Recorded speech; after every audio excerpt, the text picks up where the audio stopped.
ಇನ್ನೊಂದು ವಾರ್ತೆಗಳು ಹೇಳ್ತೀನಿ. ನಾವು ಶ್ರಮಿಸಬೇಕು ಅಂತ ದೇವರ ವಾರ್ತೆಗಳು ಹೇಳ್ತಾರೆ. ಯಾವತ್ತೂ ನಾವು ಗುಣಗಾಡ್ತಾ ಇರಬಾರ್ದು. ದೇವ್ರು ಮಾಡಿದಂಥ ಎಲ್ಲ ಉಪಕಾರನ ನಾವು ಎಲ್ಲಿ ಬಿದ್ದಿದ್ರಿ, ಎಲ್ಲಿಂದ ದೇವ್ರು ನಮ್ಮನ್ನು ಎತ್ತಿದ್ದಾರೆ ಅಂತ ನಾವು ನೆನಪು ಮಾಡ್ಕೊಬೇಕು. ನಾವು ತಾಯಿ ತಂದೆಯನ್ನು ಸನ್ಮಾನಿಸಬೇಕು, ತಾಯಿನ ನೋಯಿಸ್ಬಾರ್ದು. ಅವರು ವಯಸ್ಸಾಗ್ಬಿಟ್ಟಿದೆ, ವೃದ್ಧರಾಗಿದ್ದಾರೆ ಅಂತ ಮಾತ್ರ ನಾವು ತಳ್ಳಬಾರ್ದು. ನಾನು ಒಂದು ಸಹೋದರಿಗೆ ಅದೇನೇ ಹೇಳ್ತಾ ಇದ್ದೆ, ಕ್ಷಮಿಸು ಅವ್ರನ್ನ.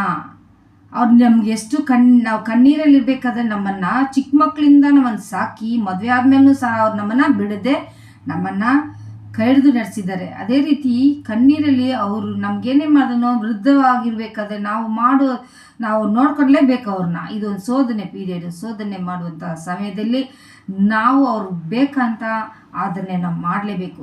ಯಾಕಂದರೆ ನಾವು ಅವ್ರ ಕಣ್ಣೀರು ಇರಿಸ್ತಾನೆ ಇದ್ದರೆ ಅವ್ರ ಶಾಪ ನಮ್ಮಲ್ಲಾಗುತ್ತೆ. ನಾನು ಸಹೋದರಿಗೆ ಹೇಳ್ತಾನೆ ಇದೆ, ಬೇಡ, ನಾವೇನೇ ನೋಯಿಸಿದೇನೋ ದೇವ್ರತಿ ಇವೆಲ್ಲ ಕ್ಷಮಾಪಣೆ ಕೇಳು. ಯಾಕಂದರೆ ಅವ್ರ ನೋವು ನಮ್ಮ ಮಕ್ಳಿಗೆ ಬರಬಾರ್ದು. ಆವಾಗ ದೇವರಿಂದ ಒಳ್ಳೇದು ಪಡ್ಕೊಂಡು ಮತ್ತೆ ನಾನು ಕ್ವಶನ್ ಮಾಡಲಿ ಏನಂತ, ನಾನು ಬಂದ್ಬಿಟ್ಟು ಇವಾಗ ನೀವು ಕ್ಷಮಾಪಣೆ ಕೇಳಂದ್ರೆ ನಾನು ಮತ್ತೆ ಇದೇ ರೀತಿ ಇದ್ದಾರಲ್ಲ ಅಂತ ಹೇಳಿದ್ರು. ಆವಾಗ ನನ್ನ ಆಲೋಚನೆ ಏಸಪ್ಪ ಕೊಟ್ಟಿದ್ದು, ಸೈತಾನ್ ಬಂದು ನಮ್ಮ ಸಮಾಧಾನ ಕಳಿಸ್ತಾ ಇದ್ದಾನೆ ಅಂತೇಳಿ ನಾನು ಸೈಲೆಂಟಾಗಿದ್ದು ಮಾರನೇ ದಿನ ಹೇಳಿದೆ. ನೋಡು, ದೇವ್ರನ್ನ ನೀನು ಪ್ರಾರ್ಥನೆ ಮಾಡಿದೆ, ಕ್ಷಮಾಪಣೆ ಕೇಳಿದೆ, ನೀನು ಗುಣಪಡಿಸಿದ್ರು.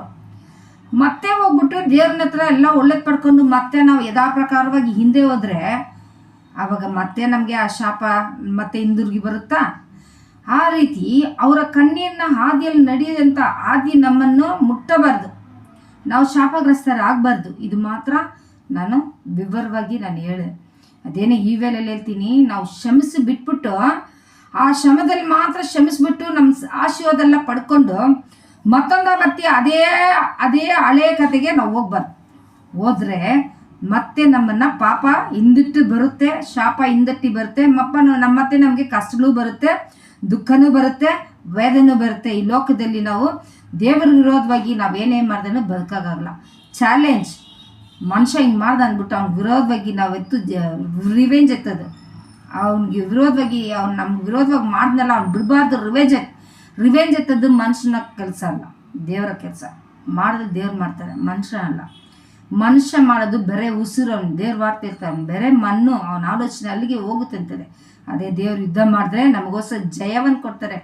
ಸತ್ತೋದಂಥ ಎಲುಬುಗಳಿಗೆ ಮತ್ತೆ ಜೀವವನ್ನು ಕೊಟ್ಟು ದೇವರು ಎಬ್ಬಿಸುವಂಥ ದೇವ್ರು ನಮ್ಮೊಂದಿಗೆ ಇರಬೇಕಾದ್ರೆ ನಾವ್ಯಾಕೆ ಭಯ ಬಿಡಬೇಕು? ಈ ಭೂಮಿಯಲ್ಲಿರುವಂಥ ಸ್ವಲ್ಪ ಕಾಲದಲ್ಲಿ ನಾವು ಪರಿಶುದ್ಧವಾಗಿ ಆತನ ರಾಜ್ಯವನ್ನು ಕಟ್ಟುವ ಮಕ್ಕಳಾಗಿ, ಆತನ ರಾಜ್ಯದಲ್ಲಿ ಸೇರುವಂಥ ಮಕ್ಕಳಾಗಿ ಈ ಡಿಸೆಂಬರ್ ತಿಂಗಳಲ್ಲಿ ಎಲ್ಲವನ್ನು ಮರೆತು ಹೊಸ ಜೀವನನ ನಾವು ಮಾಡೋಣ.